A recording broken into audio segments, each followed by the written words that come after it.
Hello बच्चों, let's read this question.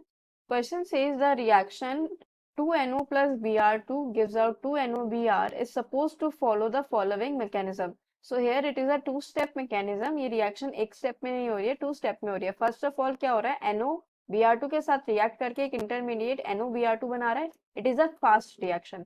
Then in second step NOBr2 further reacts with NO and forms 2NOBr which is a slow process. Suggest the rate law expression. तो यहाँ पे की concept देखो क्या use करेंगे. की concept rate law expression, rate law expression, और you can say simply rate of reaction और rate of reaction depends upon slow step because slow step is the rate determining step, because slow step is the rate determining step. rate determining step. तो यहाँ पे slow step कौन सा है?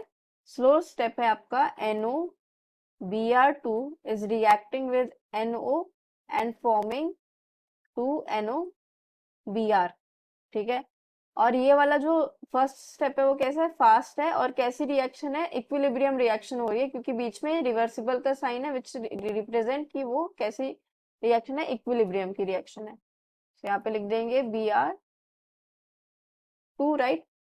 तो first equation से देखो, फर्स्ट इक्वेशन पे हम क्या लगा सकते हैं? इक्विलिब्रियम कांस्टेंट का formula. So equilibrium constant is equals to concentration of product that is NOBr2 concentration divided by concentration of reactant that is NO concentration into Br2 concentration. तो यहाँ से concentration of NOBr2 क्या आ गया? K equilibrium concentration of NO and concentration of Br2, ये आ गया. इसको equation 2 बोलो. अब इक्वेशन नंबर 3, इसे कॉल इट इक्वेशन 2 एंड इस एक्सप्रेशन को एक्सप्रेशन ए बोल देते हैं. ठीक है, नेमिंग करने से इजी हो जाता है. This is expression a. So from, ये तो एक्सप्रेशन ए कहाँ से आया? थ्रू इक्वेशन 1 आया क्योंकि 1 में हमने इक्विलिब्रियम कांस्टेंट का फॉर्मूला लगा दिया.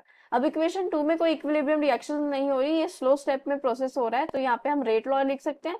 तो रेट कैसे लिखेंगे? Rate will be equals to rate constant small के concentration of NOBr2 into concentration of NO. अब यहाँ पे बात नोट करो, जो आपकी एक्चुअल रिएक्शन हो रही है उसमें कहीं पे NOBr2 है क्या रिएक्टेंट में? NOBr2 कहीं पे भी रिएक्टेंट और प्रोडक्ट में नहीं है. तो इसलिए हमें इस NOBr2 को, ये जो NOBr2 टर्म है, इसको रिप्लेस करना पड़ेगा. तो अब हम इसको कैसे रिप्लेस करेंगे? यहाँ से एक्सप्रेशन ए का यूज करके रिप्लेस करेंगे. इसलिए यहाँ पे इक्विलिब्रियम कांस्टेंट को लिखना जरूरी था.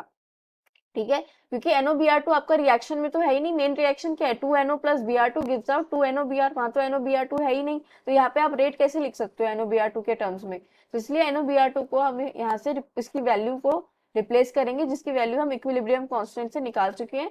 तो यहाँ से हमारा रेट आ जाएगा, rate is equals to rate constant small के.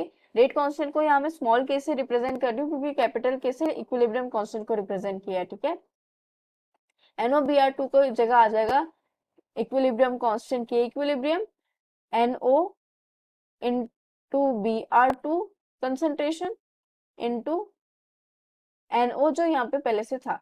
तो यहाँ से रेट आ गया हमारा. ये जो equilibrium constant into small K rate constant है, ये पूरा क्या हो जाएगा? एक नया कांस्टेंट बना देगा, कॉल इट कैपिटल के. और ये NO2 और sorry NO concentration it will become NO का पावर 2 एंड हियर Br2. तो ये आ गया आपका रेट. और इस तरह से लिखेंगे हम यहाँ पे rate law expression. This is the final answer. Hope you understood it well. Best of luck.